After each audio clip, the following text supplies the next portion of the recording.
But wait, there's more. Hey everyone, it's Kevin once again, here with a companion piece to my top 30 albums of 2021. Bonus tracks here, if you will. First, thank you all, those of you who followed along as I counted down the top 30 albums of 2021. If you missed it, those videos are still available here on our Facebook and YouTube channels. But the positive feedback got me to thinking a little bit about what didn't make the list. And sometimes that was just an omission on my part, and sometimes it's been some recommendations actually from you guys. I listen to you all as well. So here I'm going to talk a little bit about some honorable mentions. These are things that either just didn't make the cut, omissions, some additions, as I mentioned, that you all had maybe suggested, as well as things that I just didn't include because I don't think they fit, but they're still worth hearing. Things that I didn't consider: box sets, reissues, live albums. Some honorable mentions. First, these are things that just barely missed making the cut. Weezer had two albums that came out last year, OK Human and Van Weezer. OK Human was very much of the Beach Boys, wall of sound kind of production, kind of different for Weezer. And Van Weezer is exactly what it sounds like. Their ode to heavy metal, a tribute kind of inspired by the death of Eddie Van Halen. Weezer's always been a fan of heavy metal and hard rock, and they really have had that infiltrate their work in the past, but this time it was a full-on out tribute. Both these albums are really good latter-day Weezer albums, especially compared to the fact that they can be a little hit or miss sometimes, but these are two definitely worth checking out. Cloud Nothings, The Shadow I Remember. Cloud Nothings probably could have made that list of mine. I didn't have, looking back, probably enough heavy music, hard rock, punk, but Cloud Nothings are a band I've been a fan of a very long time, and this is aggressive industrial hard rock. Complete opposite end of the spectrum, Nick Cave and Warren Ellis, Carnage.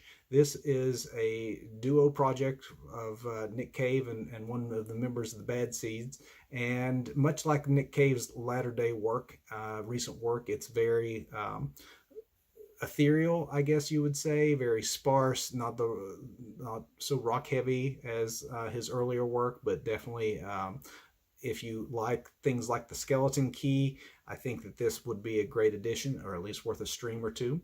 The Natural, album called Tethers. The Natural are an indie rock band that I discovered this year, and I didn't discover a whole lot of new acts this year, at least that were new to me, and this is one that I would recommend.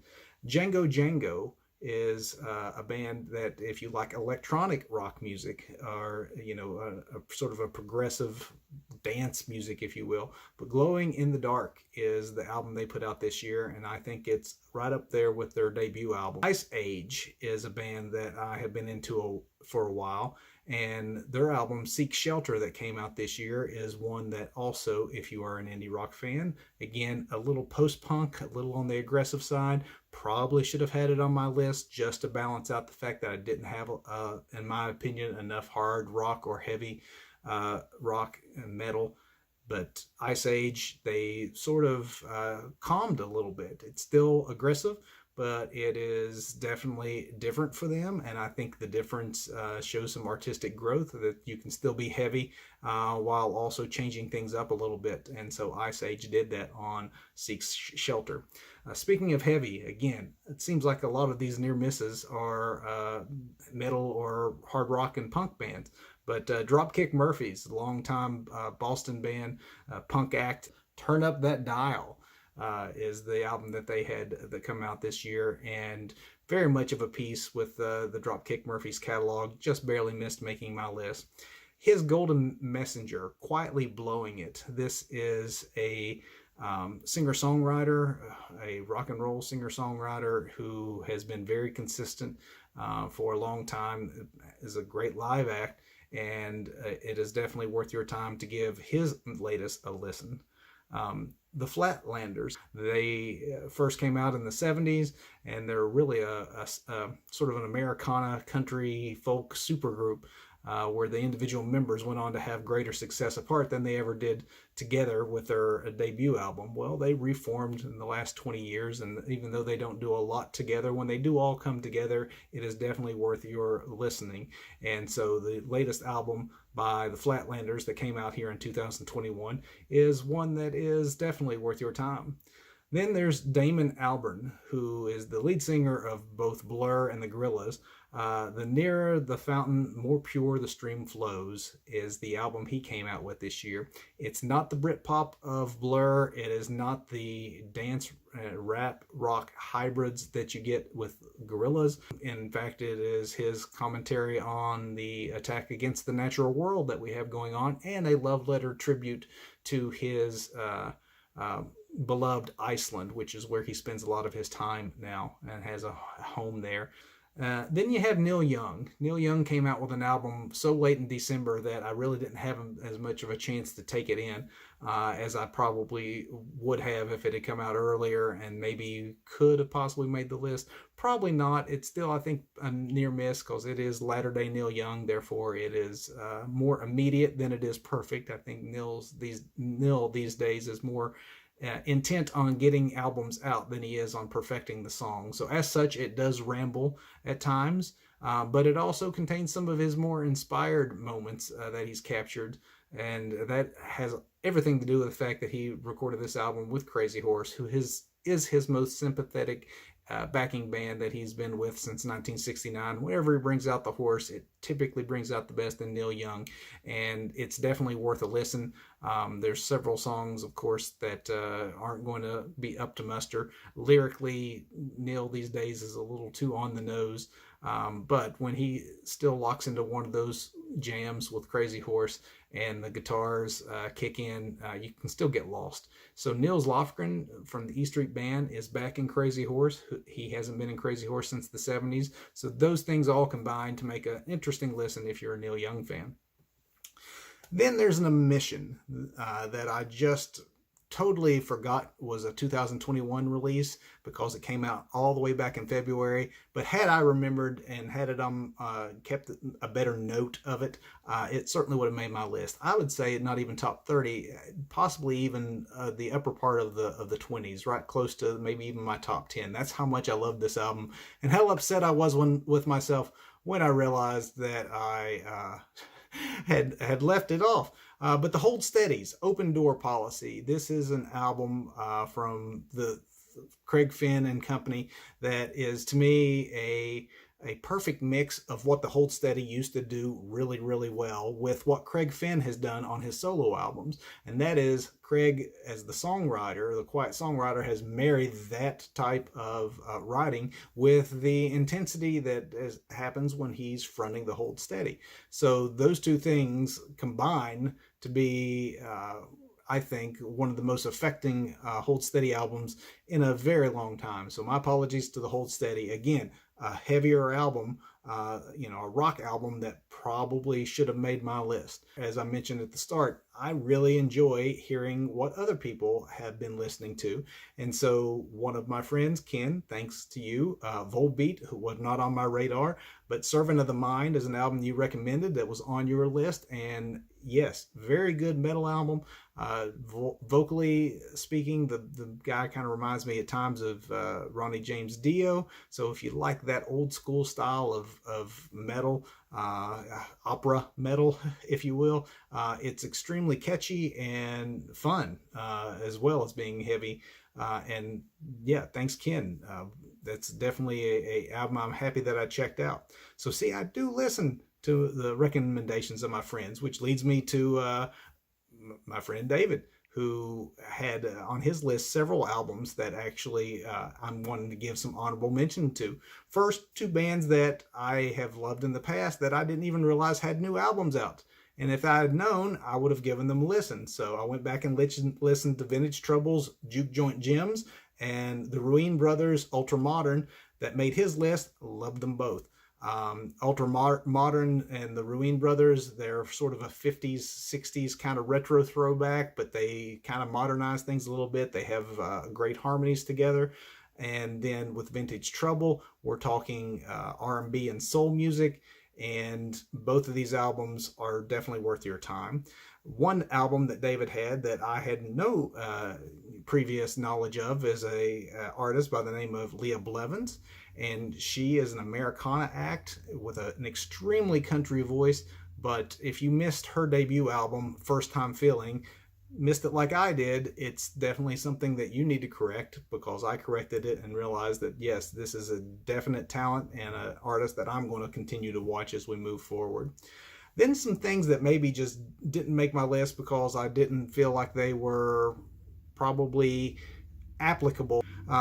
First, Bo Burnham, Inside the Songs. Bo Burnham is a comedian who, if you didn't see Inside, it's available on Netflix. I strongly recommend it. It is a comedy special unlike any you've ever seen. At times you don't know if it's more drama than comedy or actually a man filming his own nervous breakdown. But it's a musical as well, and the songs are extremely catchy. If it wasn't for the fact that they were also meant to be humorous, you would, if not paying attention to lyrics in passing, you would think that you're listening to a sort of a indie rock playlist of modern indie. And if you like catchy indie rock and you like the Bo Burnham special, or if you haven't seen the Bo Burnham special, I would suggest you see the special first. The songs will get stuck in your head, then you can go stream the album. Jason Isbell did a record this year called Georgia Blue, and I didn't include it on my list because the whole album was a album of covers that was sort of a promise that he had made, that he was going to do this album if Georgia went blue, which it did during the election, and he made good on the promise by recording an album of songs from the state of Georgia. So we're talking REM, which he does a couple of REM songs on there. Midnight Train to Georgia, things that you might think of. Driving and Crying, which were, a band that, kind of a lesser known band, but criminally so, that the former lead singer and guitar player is actually in Jason Isbell's band now. So he actually sings lead on an old Driving and Crying tune. Definitely worth your attention. Moving on, an album that didn't make my list because it was a compilation of other artists and a tribute to John Prine, the late, great John Prine. It is the second in a volume that began more than a dozen years ago with the very first Broken Hearts and Dirty Windows compilation album. Well, this is Broken Hearts and Dirty Windows Part 2, and it is if you love the work of John Prine, you have to hear some of these covers. Obviously, there's only one master, but I think the album, for me at least, starts out the strongest right out the gate. My favorite three songs actually are very likely the very first three songs, and those are covers done by the likes of Brandi Carlile, Nathaniel Rateliff and the Night Sweats, and Amanda Shires. But there's plenty of other great songs on there from artists such as Tyler Childers, Sturgill Simpson. Definitely, if you're a Prine fan or a fan of any of the artists involved, it's lovingly put together. And Broken Hearts and Dirty Windows, Volume 2. And speaking of Amanda Shires, I have as an honorable mention the album she had come out in 2021. The reason I didn't consider this album for my 2021 Best Of list is because it is a Christmas album, Amanda Shires for Christmas. And I didn't consider a Christmas album because, perfectly frank with you, I'm not a fan of Christmas music. The repetition of the same old standards over and over again starts to grate on me. Amanda Shires produced something very different. This is not just a cash grab like a lot of holiday albums are, where you just throw out Jingle Bell Rock and some other standards and slapdash it together real fast. No, she really went to task to write original Christmas songs. 90% of this album are original songs that just happen to be set around Christmas time or December. And honestly, I think there's even some value to hearing this post-Christmas. So don't wait until next Christmas to pull out Amanda Shires for Christmas. Definitely going to be a go-to Christmas album for me in seasons yet to come. But honestly, I've had these tunes hung in my head since I first discovered this album the week before Christmas, and here we are after Christmas, and I'm still humming some of these songs in my head. So good job by Amanda Shires. And then I'm going to end with a couple of box sets, reissues, live albums that I think are definitely worth your attention.